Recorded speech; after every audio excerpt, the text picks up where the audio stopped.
The Graphic Histories Podcast. I got bit by a radioactive bug. I tried an experimental drug. Went up for a stroll on a gamma testing range. I found an enchanted hurricane. I made a serum that made me small. I modified the serum so it would make me tall. Radioactive isotope in my eyes. Dying alien helped me accessorize. I gained the proportion and strength of a spider. Now I'm invincible and I can fly.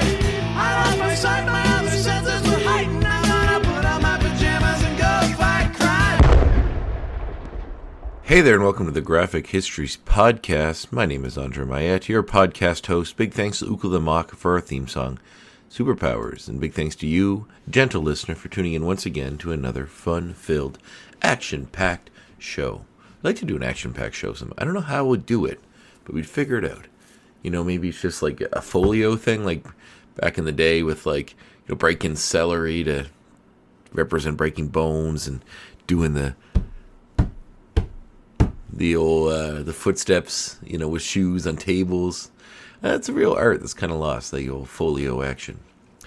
Today's guest is Jim Calafiore, who I believe I mispronounced his name when I was introducing him in the previous episode. However, it has now been corrected because I spoke with him, and it was a great chat. Guy did a ton of work. I mean, a lot of impressive work through many decades of comicdom. I mean, involved with Aquaman when Peter David was doing it. I first came to his work really with Exiles. He did a ton of work on that, which is a very interesting comic that I reference quite a bit, and I've actually just pulled off the shelf to reread. He has a new creator-owned book that he was kickstarting. Volume 1 and 2 it just came out. And we had discussed that, but he had sent me a copy of it as well to read in advance. And it's super fun, a really great little book, and an enjoyable time. So definitely go check that out if you can. I know he mentioned you can reach out on his website to get your own copies of it if you need it, or to get your local comic shop to carry it as well, which is always pretty sweet. I mean, I always advocate for that. I mean, you want to get it for yourself and get it for others, and help these people get their word out. That's why they do this. That's kind of why I do this in a way. I enjoy doing it, working with folks, and spreading good comics. That's key. But also helping you get to know the people that create them. So that's what we do in today's episode with Jim. Great talk. Seriously, you're going to like that one. But before we get to that, I guess, as far as what's going on in the great wide world, I know me and Davin's other podcast, X-Rated, the X-Men Animated Review Show, has a couple new t-shirt options out there that I designed for them. And also we have drawing to the end of that show. Disney Plus, is a 10-episode season for X-Men 97. It's fantastic. I hope I'm not spoiling too much to say that there's a tiny, brief cameo. It's not even relevant to the main story. It's just a cameo of Spider-Man in it, which gives me a lot of hope that maybe Spider-Man 98 could be in the future, because, man, I really like that cartoon, and I'd like to see more of it. So it was a big cliffhanger. It ended on a huge cliffhanger. We got to fix that. And if the care and the attention to detail that was made for this show is given to that show, I would be so happy, so amazingly happy. Pun intended with the use of the word amazing. But yeah, I hope so. It's a lot of attention to detail, a lot of care is put into that cartoon, a lot of love, a lot of adult themes. It's just so good. It's like just great fiction that does a perfect job of walking the nostalgia line, but also bringing new and creative and fun stuff to the world as well. So I would love to see the Spider-Man 98, and hopefully we will someday soon. I know Disney's listening; they definitely listen. So if they are, put my vote in the A pile, please, Mr. Disney, or Mr. Iger. Sorry.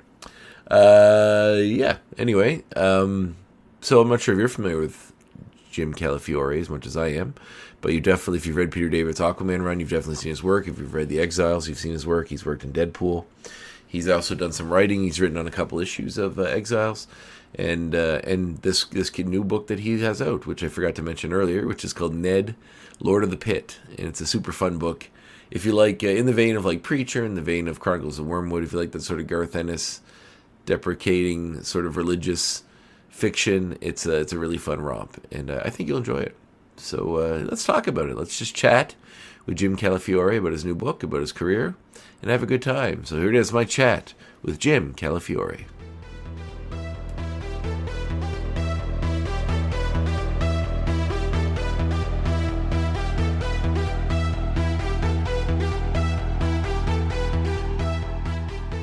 So where are you calling in from? New Jersey. So Eastern Standard Time makes sense. Yeah. I'm in Nova Scotia, Canada. So Oh, so you're what the hell? What time is it there? Atlantic time. I'm an hour ahead of you. That's all. So Oh, that's it. yeah, Oh, okay. yeah, not bad at all. So We've you're wider than we are. yeah, a little further back this way, but not too far ahead of you. Just a little bit up the coast. Yeah. Cool. Are you from there originally? New Jersey? Yeah. Yes. Oh, awesome. Born here. Excellent. And were comics always a part of your childhood growing up? Oh yeah, for sure. Yeah. Something I always wrote. Excuse me.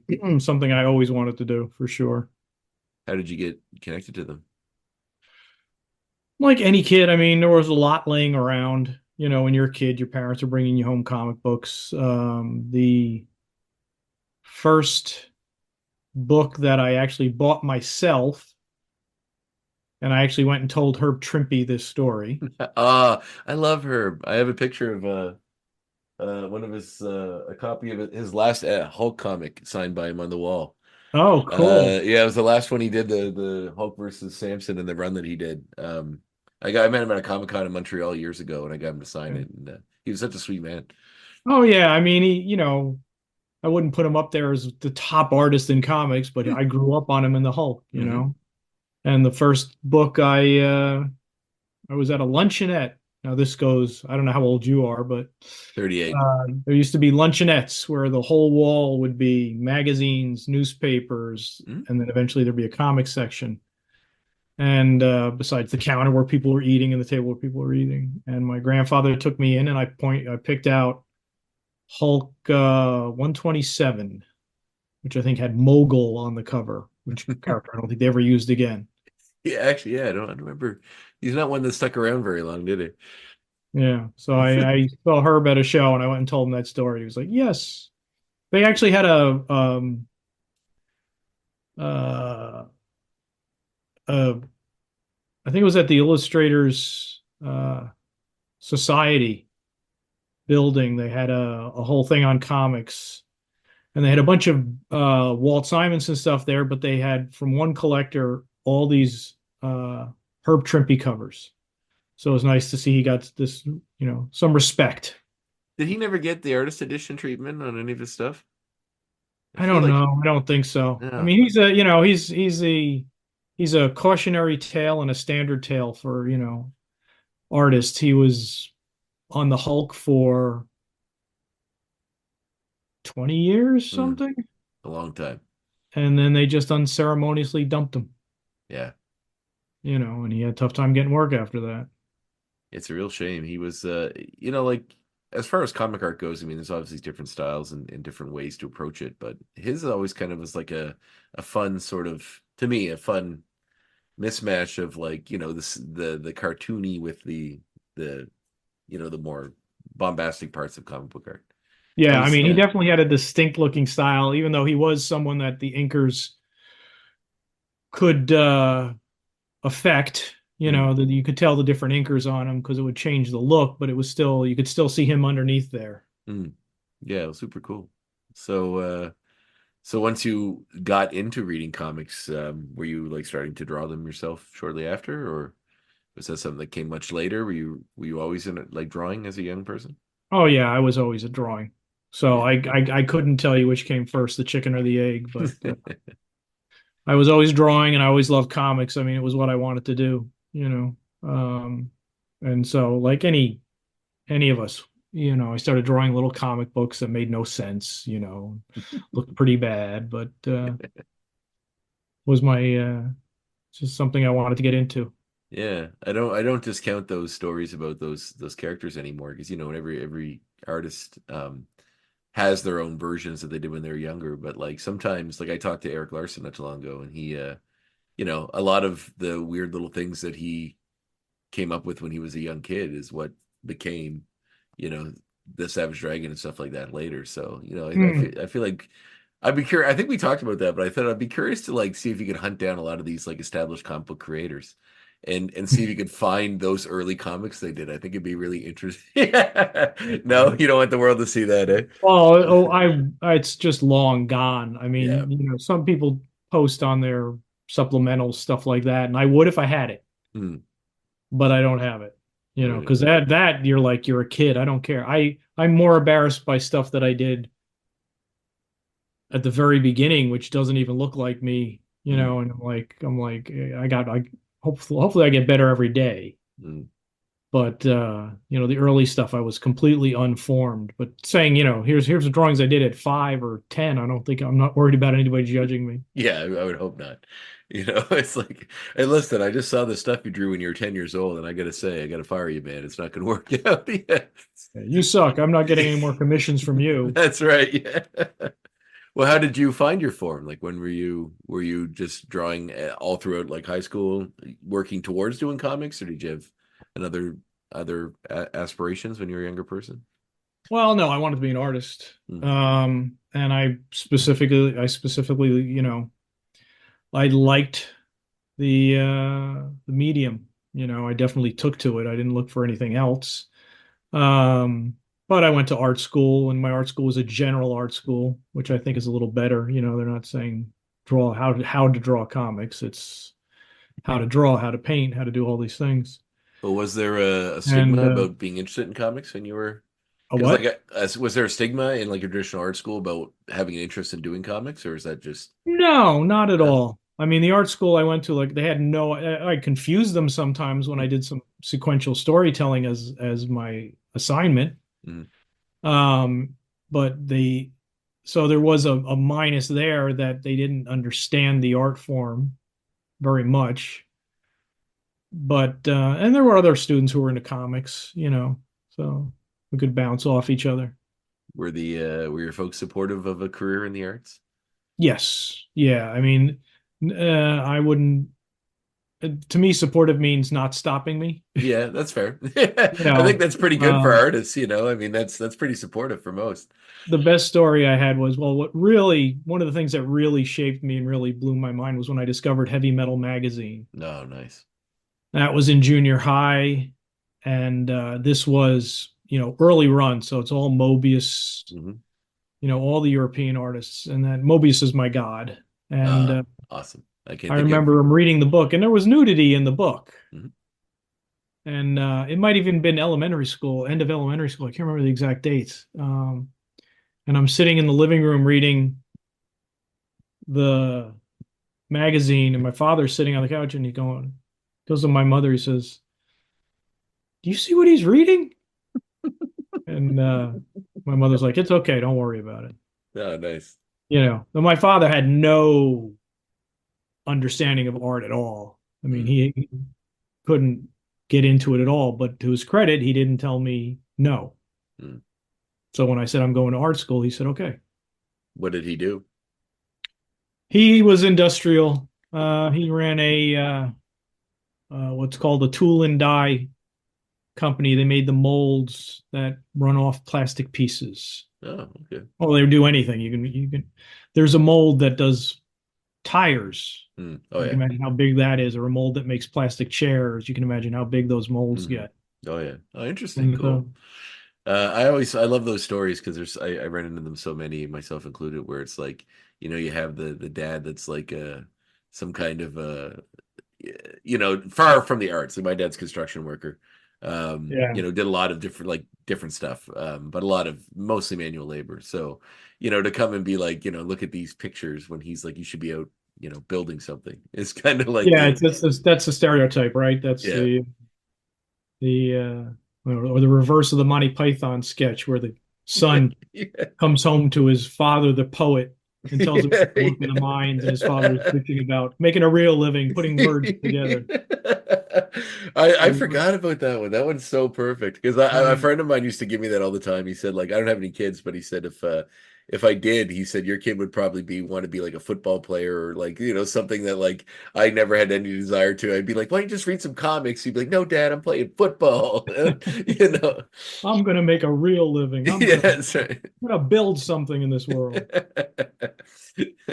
I guess maybe that's just the nature of, fathers and sons, which is a much bigger debate. But maybe it's just inherently in nature to want to do the opposite of what your parents do. I don't know. Well, my brother did exactly what he did, so Oh, right it, on. it Well, just depends. I suppose. So, very cool. So, like doing when you got out of art school, I suppose, what was the next step? Like, how did you get to? Well, I came out of art school with a degree in graphic communication. Hmm. So the next step was getting a job, which was working in advertising agencies. Oh, I'm a graphic designer Boardwalk. is my day to day, so I can. Yeah, I'm a graphic designer too. Yeah. That's what I did. I was working on the boards. Also, when it was boards, it was not there was no computer. It was actually pasting things down on boards and sending those off to the printer to get printed up. I There love was a those thing. stories. It sounds so exhausting, though. Well, it makes me sound like an old fogey. Yeah. There used to be these things called typesetters, a whole company that Oh. just run off type, and they don't even exist anymore because of desktop publishing. And so I did that, but while I was doing that, I was still trying to get into comics, and I really didn't know anybody who was into comics. It was, in my circle, it was just guys.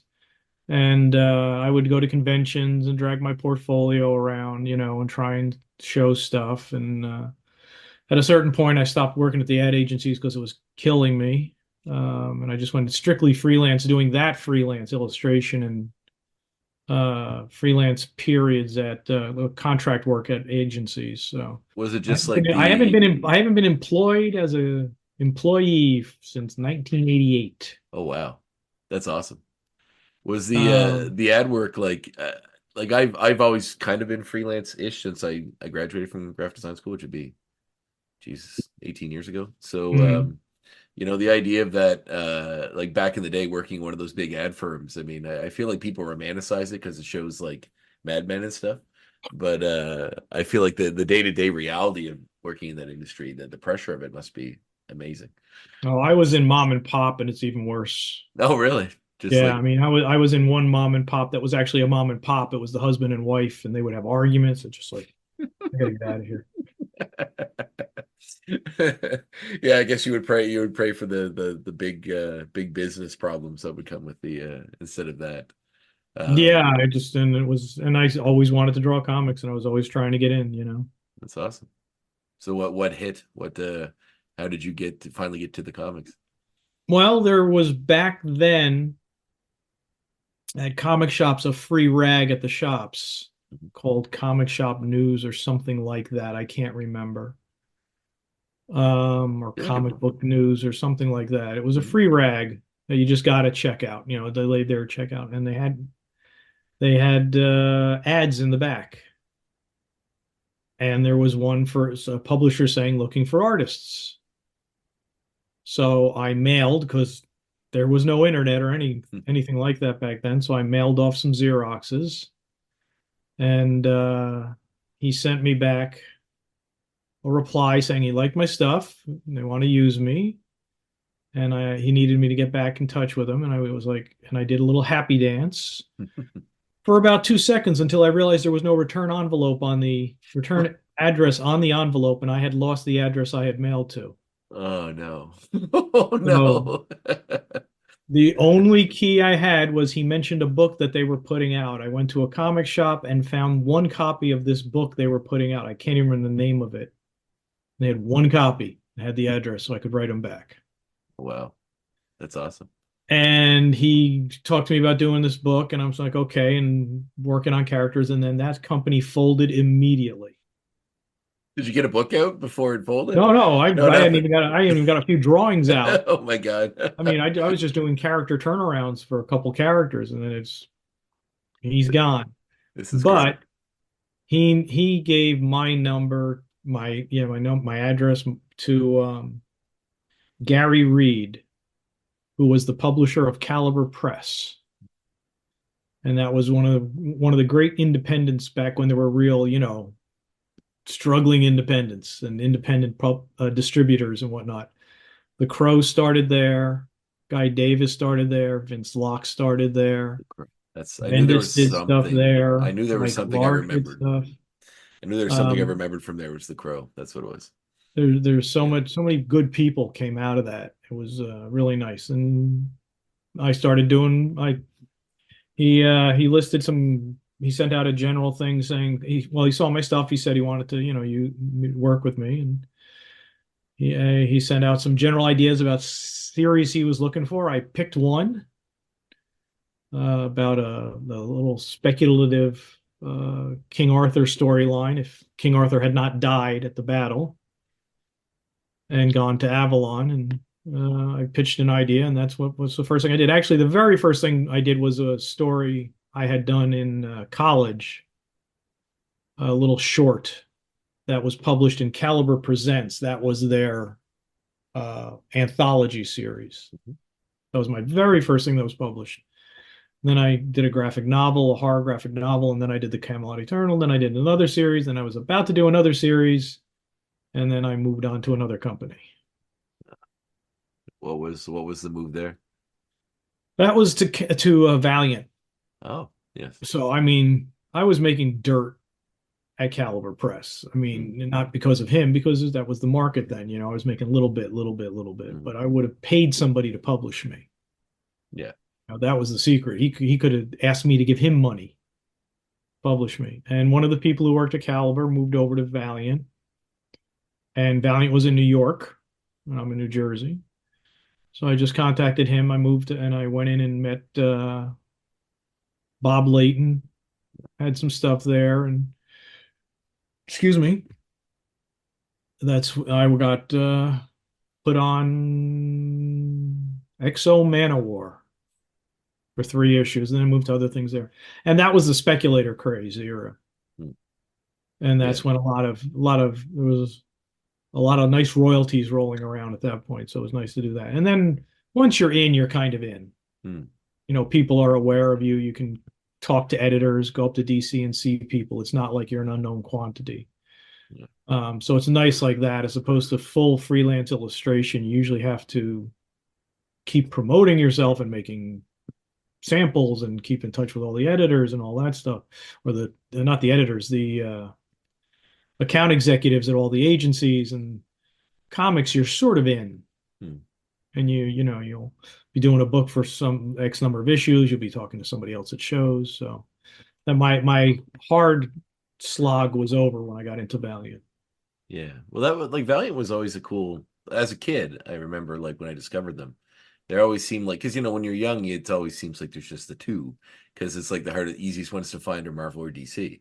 But when you finally get into a comic shop proper, like when I was younger, and discover this big world of other stuff, Valiant was always like this fun little.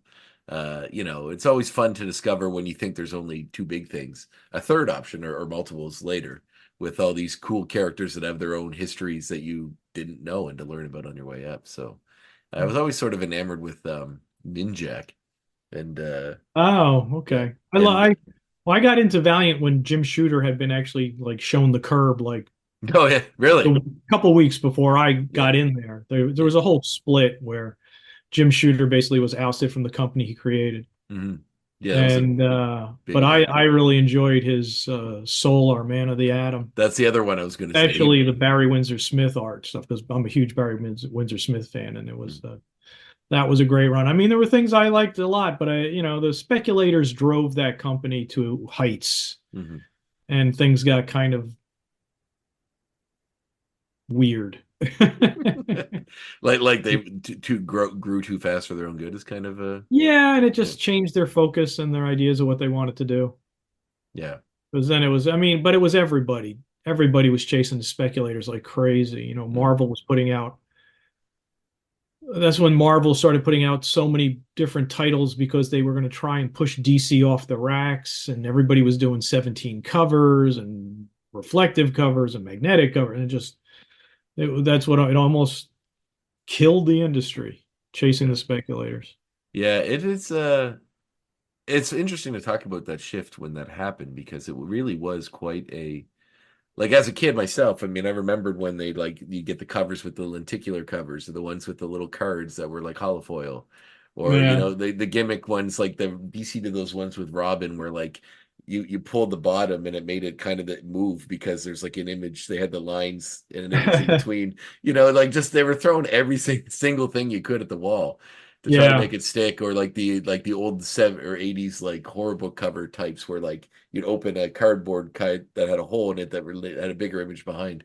Like all Yeah. those ones are just, it was such a weird time. And the one thing that seems to have continued on is the variant covers. Like those, there's still do tons of those for everything nowadays. Yeah, but those variants are done by the comic shops in Yes, general.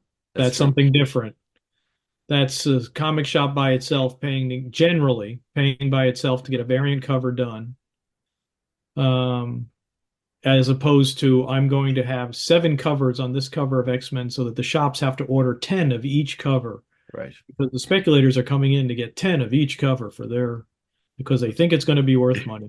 And like how much was it? Like how much of those people that were those people back in the day, sitting like how many of those lottery tickets did they win on, Like That's it's that's why they left that's why yeah. they left and left a vacuum when they left. They Yeah. found out it wasn't the card. They had raped the coin industry, then they went over to the baseball card, sports card market, and then they moved into comics and they didn't understand. And I'm sure some of them made tons of money selling to unsuspecting people who really Yeah. thought Death of Superman was going to be worth $1 million now. Yeah.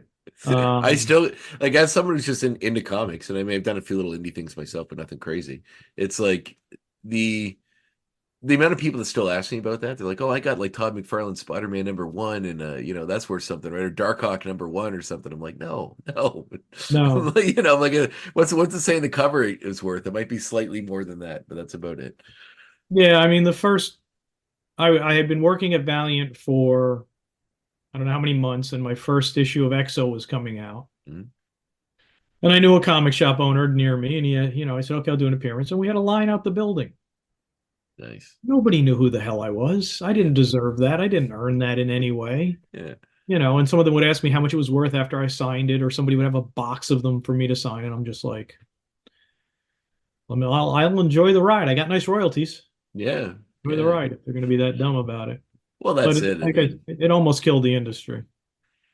yeah. Well, how responsible are you for, I mean, like anybody, you gotta, make your money too, right? It's just, yeah, it's You just, froze on that. I didn't hear what you said. oh, I said, how responsible are you to try to educate people into that? You need to make your money too. So you got Yeah. to Well, get when out they said there. how much is it worth, I said it's worth whatever you think it's worth. Yeah. Well, it's a good answer.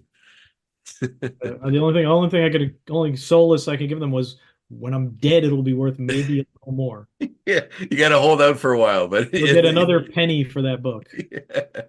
yeah. Yeah. There'll be this thing called eBay someday, and you'll be able to cash in then.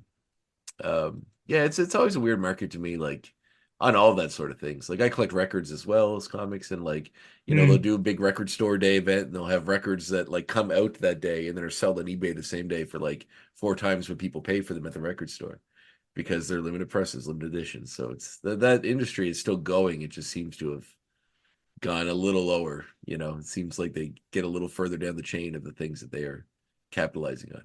Yeah. Yeah. So when did you make the jump from Valiant? With Valiant, it was anybody who knows Valiant, it was just before they did a big relaunch called Birthquake. Mhm. Um, I was not enjoying my time there, and so I just went to look elsewhere, and I hit some editors at Marvel, hit some editors at DC, and then one editor at Marvel wanted to use me on ForceWorks. No, that's a deep cut too. Not deep, I Yeah, guess, well, but it's an older, it's certainly a name of a title I haven't heard in quite a while. and I did that for a little while, for a few issues, and then got a call to do Aquaman No, with Peter David at wow, DC, and yeah. I was on that for a while. I was filling in for the regular guy for a little while, and then I took over for like 2 years.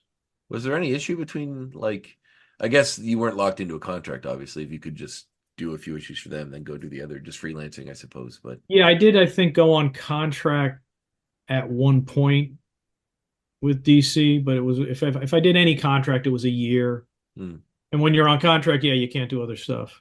yeah, did they? They're Is not there? that they're not that hard and fast about it. I said, look, I want to do this cover for this independent guy. They'll be like, yeah, no problem. Oh, okay, that's cool. I just always wondered if it was like, some industries are like you're a freelance, but there's also like a weird unspoken loyalty thing that they sort of, would kind of wink or at you when you're doing your sort of work. So I'm just I curious if never that was. I never came across that. I bounced back and forth for 30 years. Oh, excellent. So it's just whoever wanted to give me a job. What was working with Peter like?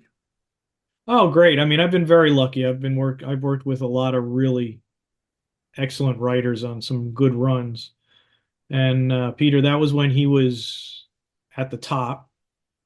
That was during the Hulk, and then when he Hulk had been a hit, and Hmm. then he was writing a lot of things at that time. So um, it But was my first exposure to sort of the Marvel way, if you want to call it that, where he would be writing, here's what happens on pages 3 through 5, and then I would break it down. oh, There wouldn't be much dialogue sometimes, and he would dialogue to what I drew. interesting. I didn't know that was the Marvel way. Oh, that was the yeah, that was that's why there's all the debates about who wrote Fantastic Oh, Four. yes, yeah, They yeah. go in, so he tell them the story, and Kirby go back and draw it. And if you see the Xeroxes of the original Xeroxes, he was writing all this dialogue, and he was, and I'm sure things after a while were just Stan barely said anything to him, and Jack would go. Mm, But that was sort of the Marvel way, was considered basically outlines or synopses. mm. And that's I don't know if it ever stopped, but it went on for a long time. I mean, that was Claremont working with Jim Lee was like that. Yeah, interesting. Well, I mean, it certainly gives a lot of freedom to the artist, which must be a joy Yeah. on your level to, Yeah. to have that. Not, Peters were very specific though. Peters were whatever he sent was still very specific. So it wasn't like I suddenly drew a spaceship landing out of nowhere because I could just throw it in there. I Um, feel like drawing a horse in this one. It's like this is Aquaman. It's underwater. Ah, just yeah. put a horse in there. Well, there are stories like that. Somebody's, an artist is suddenly drawing a spaceship, and the writer's like, "Why is there a spaceship in there?" Well, I wanted there to be one. And the plot was that loose that they could work with it. But I also had leeway. I mean, from early on, I got and from there on, the writers were really good about realizing I'm the camera Mm, and trusting me when I wanted to change things, pacing wise, um, angle wise. I just always made sure to let them know what I was doing before I did it, so it wouldn't be like a surprise to them. mm. That's that thing that if you ask permission to do something, yeah, no problem. And if you do it without asking the exact same thing without asking permission, what the hell did you do? You know, Yeah, you were it's in. just common courtesy. Yeah, that's true, and that's not even just specific to the comics, but Oh yeah, in yeah, any job I've done for graphic design stuff for someone, if they, it's one of these things where you'll message someone and send them something and be like, "Is this what you want to put out on social media or something?" And then you're like, you never hear back from them for like days and days, and you're like, "Okay, I'll just put it out for them." And then they're like, "No, we didn't want that." It's like, why didn't you answer me yeah. and tell me? So, Well, I got so tired of graphic design. Sorry, but I oh, it's did. okay. I don't Because blame you. I'm tired of it too. just it was standard that you do three concepts, three layouts. They'd always pick the worst one. Yep. Oh Want to yes. change, Every time. and they want to change the only thing interesting about that one. Yep. Oh man, you're teaching to the crier, brother. It's And, I. and account executives were no help. Whatever the client said was right. Yeah. What always would kill me too is like if I'm doing a logo for someone, I'll send them like 4 or 5 options. And I always be like, here's the one I love.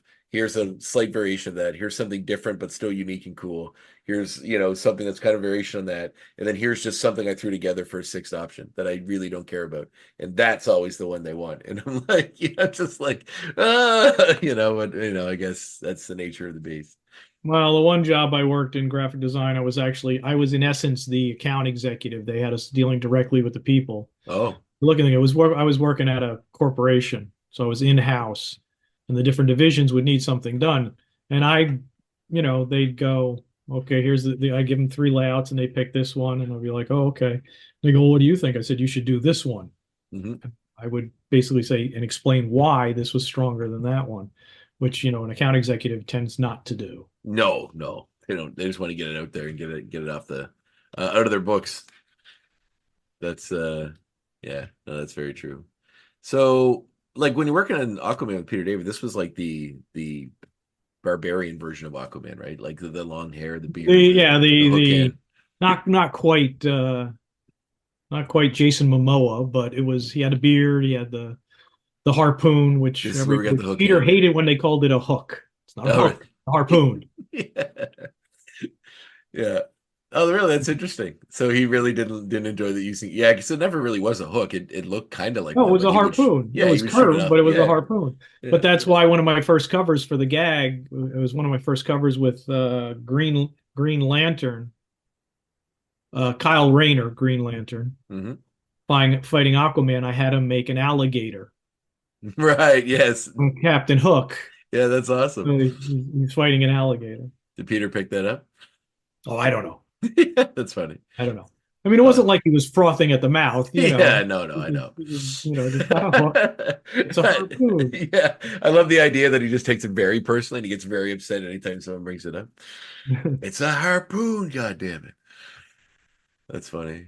So I guess cutting along, like you're actually when my producer Davin had passed along your info, you'd be interested in being on the show. The first thing I thought of was Exiles, which was the comic that I was most familiar with because I really love that comic and your work on it was like pretty much through the whole thing. Um, so when did like I guess what projects came between that one, or was that not too far off of your Aquaman run, or I honestly can't remember. no, really? It's so long ago, and it's always an editor who moved somewhere else, or an Hmm. assistant editor who now was editing a book, the assistant editor of a book that I had been on before. So it's convoluted. I did this long run on Aquaman, Hmm.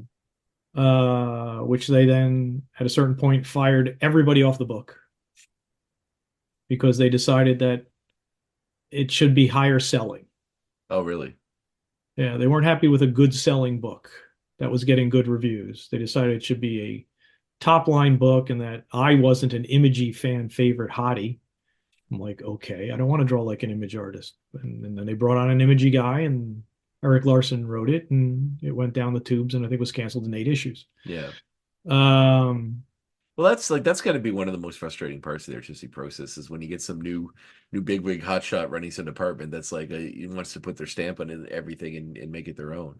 Like it seems like so many cool projects, especially in comics, get laid by the wayside because they're not, somebody new comes in and wants to do their thing and doesn't want to just like, let it keep going with what's working.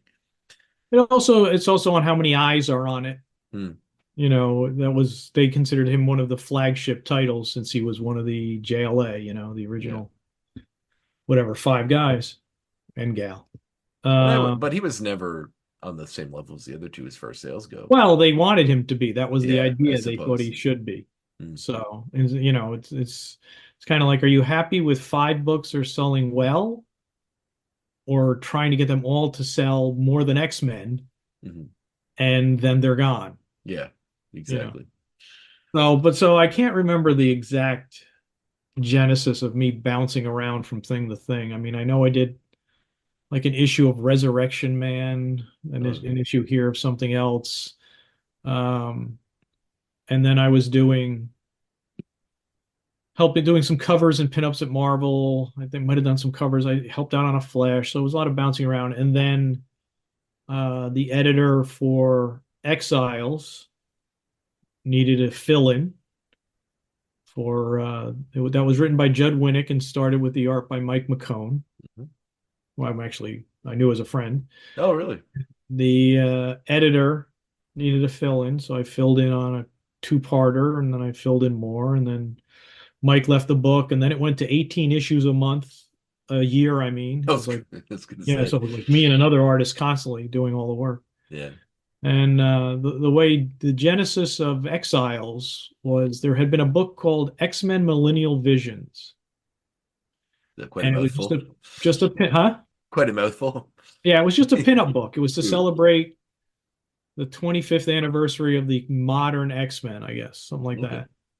And they had creators do pinups of their vision of the X-Men in another 25 years. Oh. And so you just did a pinup and you did the text that went along with it on the opposite page telling the story. And I came up with basically, I was doing something that I felt would be realistic, in terms of what could happen, as opposed to somebody who suddenly had, dragons as the X-Men or something like that. Mm. So I had that Wolverine had killed Professor X when he had been controlled by the uh, not the Witch King. What's his name? The guy with the fez, who was Oh, Shadow King. Shadow King. Yeah. But at his death, Xavier had been this psychic blast that actually crippled Logan that he couldn't repair. Mm. So now he's stuck in a wheelchair. And I had an old eye patched Nightcrawler and his daughter Nocturne. Mm-hmm. And I had Armageddon, the son of Apocalypse, who had switched sides and joined the X-Men, and a couple other characters. And then they did a contest for people to vote on their favorite, which I didn't even know it was happening. I came in third and I didn't even know it was happening, so I couldn't have any shills go vote. I know it. I would have loaded that ballot box. Shills left and right. And but the idea there was Exiles was originally going to be an anthology book Oh, really? Interesting. with those pinups as basis for the story. Hmm. So it would have Like been a all what the if. different alternate reality X-Men. Hmm. And as things went by and Judd being involved, it morphed into a team of alternate reality characters jumping to other different alternate realities. The only character from the whole Millennial Visions book that got sucked into it was my character Nocturne, Yeah. which was the daughter of Nightcrawler and Scarlet Witch. And I even got to write and draw 2 issues, which I did the backstory based on my pinup. I did like a flashback where she was talking about where she came from. Yeah, and I noticed that you were the credit as the creator of that character, which is cool because she sort of endured a little bit throughout the years beyond Exiles. Yeah, she made it into regular population Yeah. with Chris Claremont, and then he wiped her memory, and then something happened, and then I drew the issue that she came back and reunited with her love, Thunderbird, and sort of went off into a happy ending, and I don't think she was ever used again. I mean, I'd like her to be in a movie. I'd like to get some royalties. Yeah, I bet. It's got to be interesting because, I've talked to other people that have been like Fabrice Sapolsky, who created like Spider-Man Noir, or co-created him. So it's kind of like, you create this thing that's in a nut, like you get to play in the sandbox and you create something in the sandbox that, is related to everything else that was there already, but it's its own new thing. But then at some point you just have to like let it go. And Oh yeah, it's nice for it to have a life. mhm. I've created tons of characters that have gone absolutely nowhere and never seen again after the issue they did. I had Willie Walkabout, the Aboriginal superhero with this giant boomerang. I'm like, okay, yeah, this is going to be a hit. It reminds me of like Grant Morrison's run on Animal Man, where they go to like the limbo where all the forgotten comic book characters just hang out. There's like I can't. There's like The a Island of Lost Toys. kind of, yeah. At that point, it's funny because even to go back and read those books, like Ice or Mr. Freeze is one of them.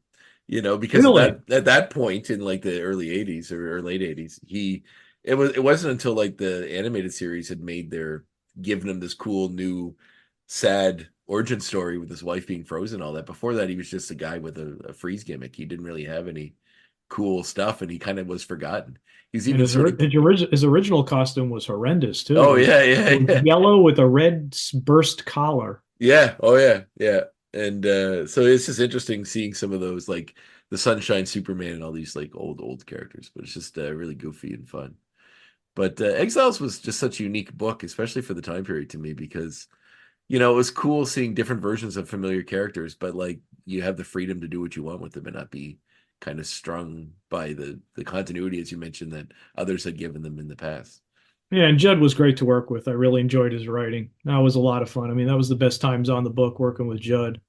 But yeah, we weren't messing with anybody's continuity, Yeah.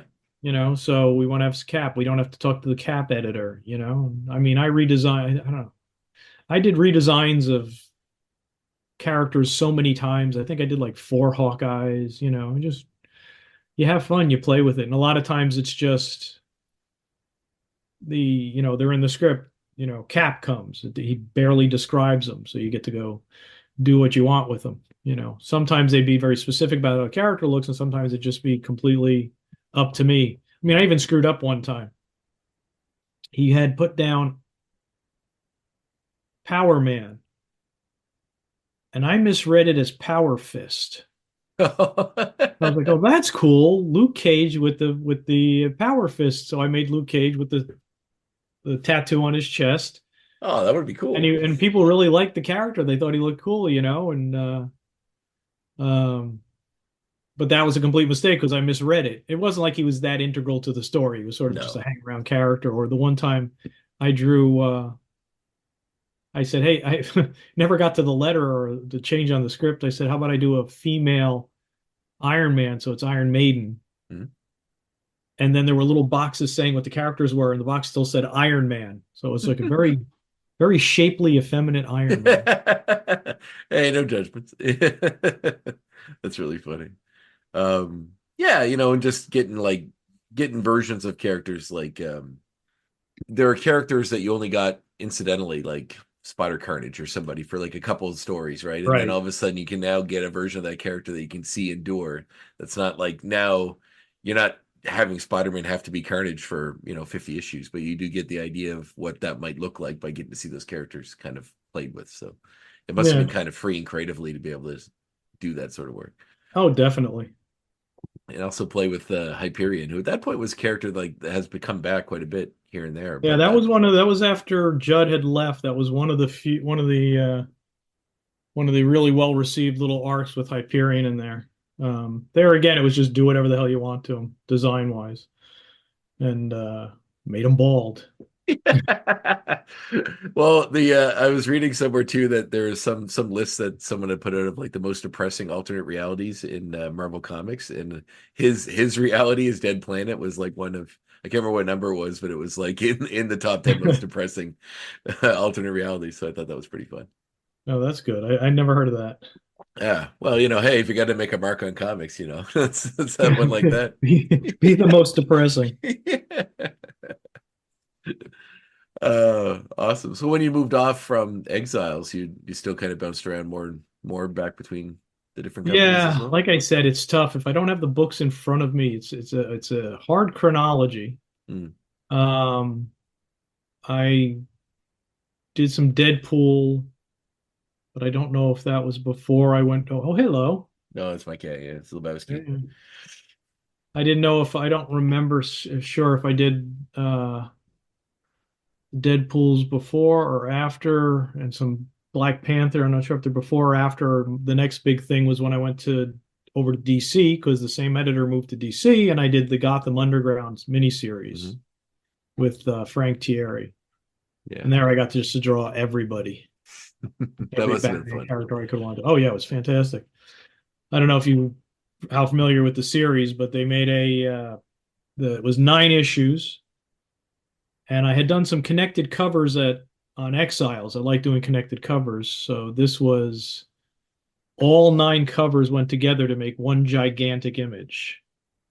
Oh, I didn't know And they that. That's actually made a awesome. poster of it, and that poster was up in the comic shop in Big Bang Theory for a few shots, Oh, really? few That's fun. episodes at one point. Yeah. Um, and I got to do just this cover with, 30 characters on it in a big alleyway. Um, Oh yes, I do remember that. yeah, and they reused a lot of that for a while for promotional stuff. I would just see it popping up all over the place. I had an interesting discussion with someone about that one time, and it made a lot of sense to me because there was a real shift in the industry when like comic covers would be something pertaining to the comic. You know, somebody fighting the thing or whatever the story was, it would be something related. And then somewhere around like the mid to late 90s, it just became product shots of like Spider-Man on a roof, you know, and every issue would be just some other action shot of him coming at the camera, Yeah, nothing relating to the story at all. And someone had told me it was like when Marvel, specifically Marvel, but I'm guessing it radiated outwards. But when they were trying to build things up after the bankruptcy, it was another way for them to get art for, you know, lunch boxes and backpacks and T-shirts and probably. posters. Yeah, And it was just like another way to kind of be able to use that art for other things than just the comics. yeah, Because the biggest example I could think of is like Ultimate Spider-Man, like that those are like these weird sort of CGI-y kind of covers that was like it was always just Spider-Man in different pose for like every issue. yeah. And they were doing painting over, I believe, Bagley's pencils. Yeah, that makes sense. That's what it did look like. Yeah. Well, do you find as far as like as being in the industry now and working in the because like you'd worked at Red Lanterns and stuff like that, which is you know more recently, but like the idea of the have things shifted in a way, like as far as what's expected, the process, how you do your job, or over the years, or is it pretty much No, no? some technical stuff. I mean, we used to ship by FedEx all the pages around, you know. Mm, I would ship them to the inker. The inker would ship them to the publisher, to DC or Marvel. I didn't do my own inking at that time. I didn't start doing my own inking until Secret Six. Um, Now, even if there is an inker involved, a lot of times the penciler will send the file to the inker, and the inker will print it out on either print it out in blue line on boards with a big printer at his house, mhm. or he'll just ink it digitally. And there's artists who work entirely digitally. Yeah, And that's then a big we're shift. scanning files and we're sending the files around. So that's sort of a big change, just in terms of not making any problems for me, but it's Mm. a change where it used to be, how much they were paying FedEx to ship things around. Do you have any hangups about digital art as far as doing it that way? Well, I don't. I've never really taken the time to get a Cintiq and get into that. I mean, I could do my own coloring on some stuff, Hmm. covers, and that's done digitally because that's how it is done in the industry. Hmm. Um, but I like being on the boards. I've never taken the time to get off the boards. And there's also a very important point that if your art is all digital, you never have anything to sell. Yes, that's one that comes up quite a bit. So, except you get artists who are like printing out something that has like 89% of it done, 95% of it done, and then they ink a little bit and they'll sell that as an original art. And that I don't agree with. I had noticed that one time, and they weren't. I don't know if he was selling it. I think it was just he was just doing it for fans. But it was Sergio Aragonés one time at a con. I watched him, and he had like part of the Gru image done, but then he would draw in different things to make it unique for each particular one. And maybe it was like the face and something else, and then he'd add in And the that was a arm. shortcut. That's a shortcut for doing sketches. Yeah, exactly. So, I'm talking about full page art and selling mm. it as full page art. Oh, really? Oh yeah, Oh, it goes on. yeah. That's kind And of. there are people who sell very nice prints of pages as one of ones Mhm. that was digitally done, so it only exists as this one of one, but it's still not original art. Yeah, I wonder how much you can get away with that. Like how much you could sell a one of one for. That's because you're really just going on the trust that the person printing them isn't never going to print another one. Right. So which is interesting. Um, hmm. Well, what are you working on currently? Well, the most recent thing was working on my own creator-owned stuff. I just finished the second volume of my creator-owned book, Ned, Lord of the Pit, which I sent you a PDF of the first part. I read it. I loved it. Um, wanted to talk about that too, so I'm glad we're here. Okay. What was the impetus for the idea behind that? Because I'm someone that's a big fan of I like horror stuff. But Hmm. I like everything, but I like horror stuff. I've always been a pretty big fan of people that kind of skewer the religious aspect of things. Like Preacher was a book that I hold in high regard. Yeah. And I even came up with something I started working on years ago that I was very impressed with until I read Chronicles of Wormwood, which is basically the same idea. That Arthur Uh-oh. Nasal, yeah, I know, you have this cool idea and you're like, oh, this is great. And then you read something else, you're like, oh crap, it exists already. Sorry if you can hear that. Oh no, I can't hear it. I can't hear it. But yeah, so what was your interest in bringing this sort of this story out? Well, I used to write everything I did when I started out at Calibre Press, and I hadn't been writing much for then 28 years or so.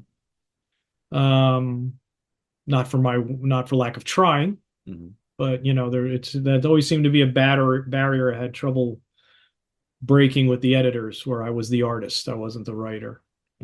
And I Did wrote a they? few things. I subplotted things. One issue of Aquaman. I plotted out an issue of Magnus Robot Fighter when I was at Valiant. I wrote and drew 2 issues of Exiles, and then in an odd twist, Judd had recommended me to actually just write an issue of Green Arrow that he was taking a break on.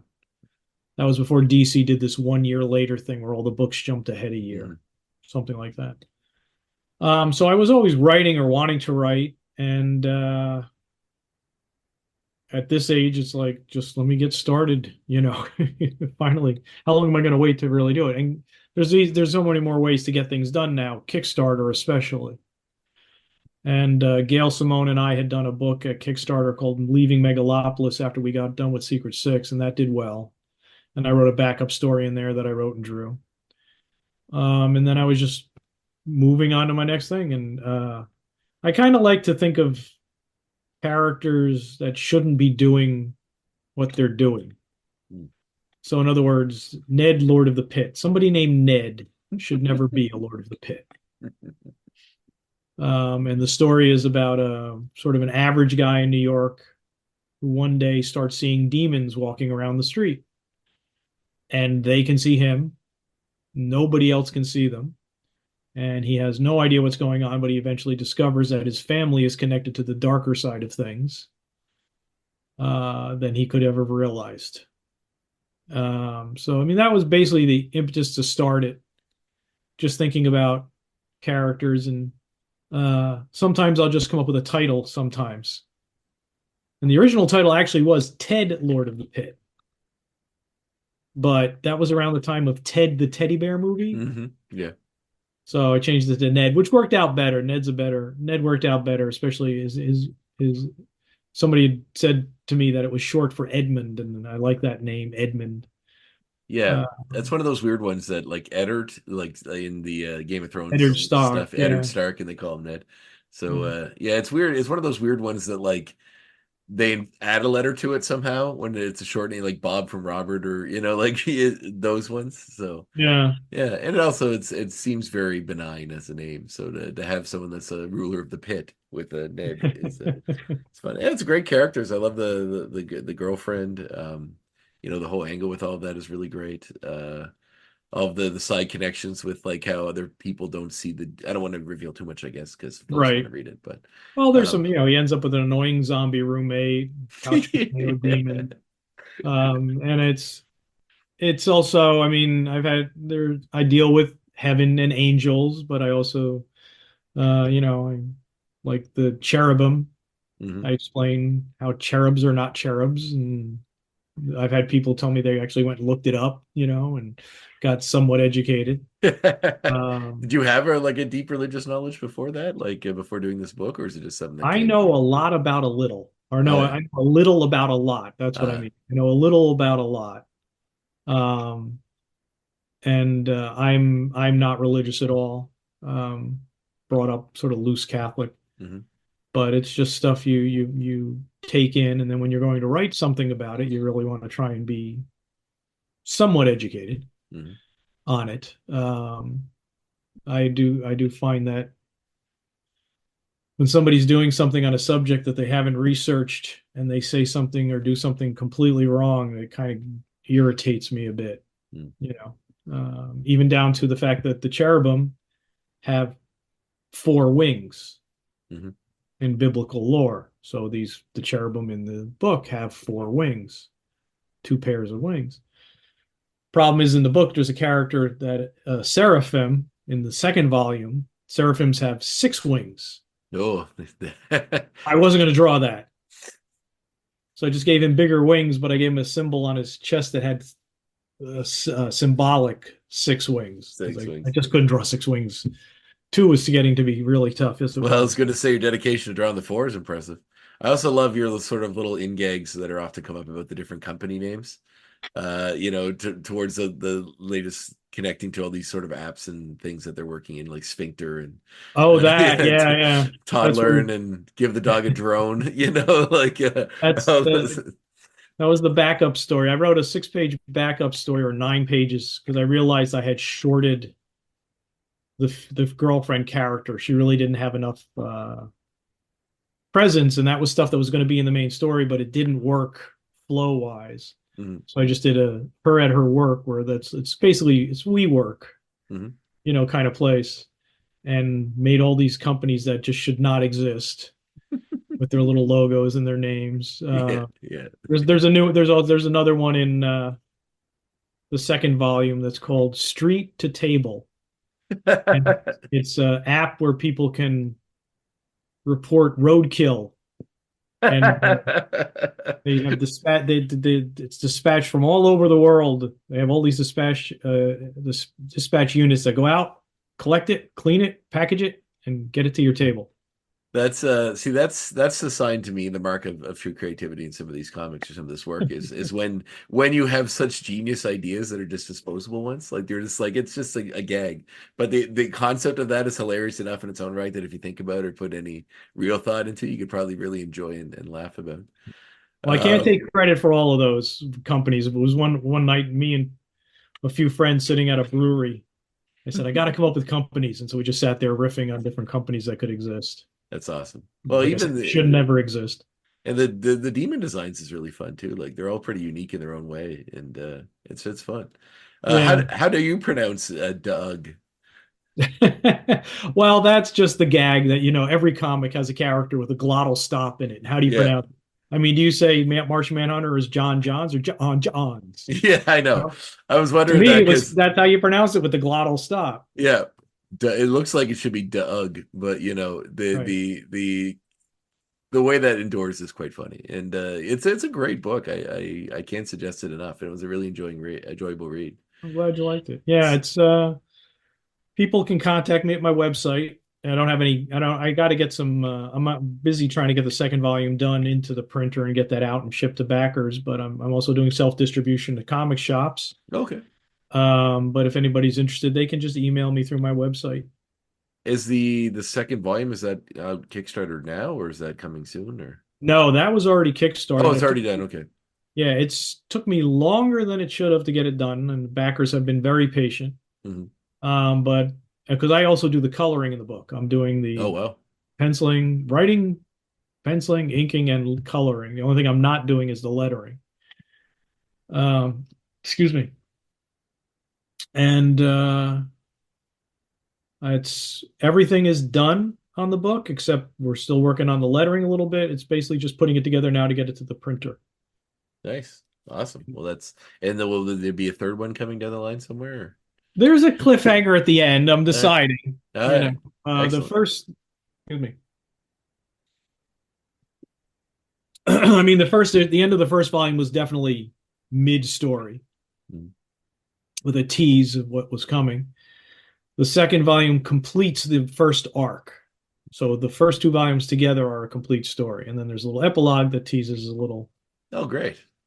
continuation. But I have to decide. I mean, I'm doing uh, got to get some stuff done and then just, lift my head up and look around and decide. Hmm. I have other ideas I want to fiddle with. Do I want to go do that? And I'm doing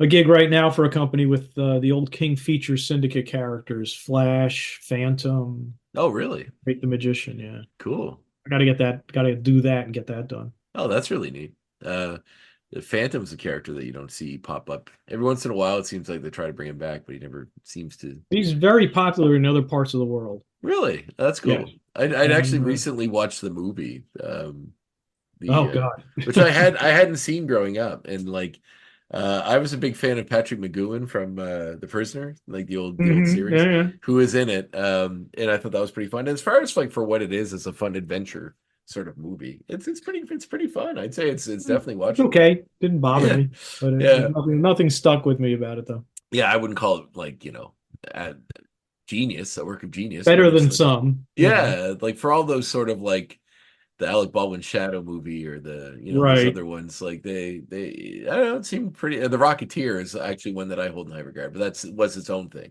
Mm. Well, I mean Dave Stevens' own thing, but Yeah, yeah. and the other thing I wanted to just casually mention before I let you go too is how big of a Mark Maron fan are you? Oh, I noticed a large I mean, poster in the background in one of the scenes, and I was like, I wonder if he's a fan or if he just, well, I'm a fan. I'm a big definitely fan a too. fan. I'm a fan of a lot of comedians. So that is actually a poster that was done for a show here in Jersey somewhere, Oh, really? done by an artist named Ian Glaubinger. Mhm. I think on Instagram he's at Has You Now. He does these great retro things, and I said, could I put it in, or could I borrow that? And he actually gave me a second one. There's also one of Patton Oswalt one, yeah. Patton Oswalt. Yeah. I just wanted to show why the hell would she be with Ned? Yeah, she likes But funny people. Yeah. He's got, he's got some issues. He has trouble saying I love you, Hmm. and what does she see in him? Yeah. And that's part of what she sees in him, obviously. So I threw that in there. But yeah, it's pretty big. It's a fun little subtle reference. I like that a lot. I'm a fan of his podcast too, and I love his comedy. So and his acting. So it was just fun that I saw that in there. I was like, I gotta definitely have to bring that up. Yeah. Cool. Well, awesome. So people can check that out on your website, which is the Jim. It's just your Calafiore.com. Calafiore.com. Yep, JimCalafiore.com. They just have to spell it right. Yes. Yep. Everybody tends to misspell my name. The second A, they make an I because they think it's like California. Oh, really? Yeah. Well, it's kind of like Cala. I wasn't sure if it was Calafiore or Calafiore, which is good to know. So Calafiore. Well, I say in pronunciation, it's like California, but you get angry at the end. Fury. well, it's like Guy Fieri. It's the same way, isn't it? The way He's Fieri. Oh, Fieri, right? Sorry. Yeah. The only people that I've had who've been right on with my name was when I went to Italy. They could all say it right. Yeah, because the RE is always Ore. Because they know my name. Yeah, that's awesome. Cool. Well, thank you so much for being on the show, Jim. It's been a real honor talking. No problem. Thanks for having me. Awesome. Well, I'll drop you a line when it's out, and I look forward to seeing what's next. Yeah, definitely. And thanks again for sending the book. I really, really enjoyed it. So Oh, definitely. no problem. Yeah, that was just for I did an interview for some guys, and I even sent them what had happened was I did an interview guy who was like, okay, tell me what you do. Oh. And so then I did an interview for a couple of radio guys, and I sent them the PDF of the book like I did for you. Yeah. And I'm said, did you read the book? They go, no, I wanted to interview you first. I'm like, Jesus Christ. I mean, I don't believe you have to, like because I've been talking to people quite a while on this, and I don't believe you have to read everything. I'm sure I Oh, you got to know something, though. Exactly. I mean, I'm doing an interview with this guy. I'm like, why did you have me on? You know I've done comics. So who are you again? Yeah. That's always a good way to start an interview. Yeah. Well, I appreciate it. Thank you, Jim. It's been an honor talking to you. No problem. All right, man. Thanks. Talk to you later. Bye-bye.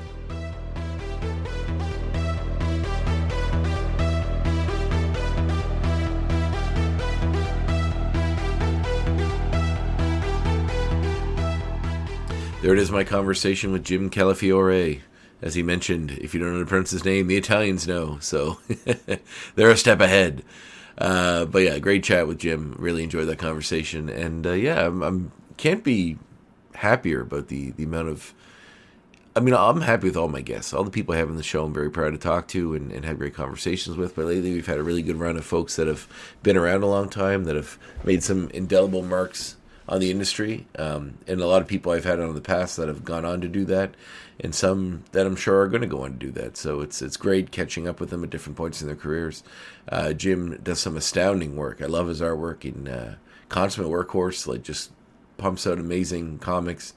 And isn't afraid to take risks and do fun projects like Ned. So very happy to have him on the show and very excited to have that conversation with him. So I'm glad we did. And I don't have my thing in front of me. I do have more people lined up for the next week, but be sure to tune in next week for another featured episode. Poke in on Facebook. I say poke mostly just because somebody on my Facebook feed referenced that the poke option is still an option on Facebook, which I cannot believe still exists, but apparently does. I don't even know where to find that. People are still poking each other out here.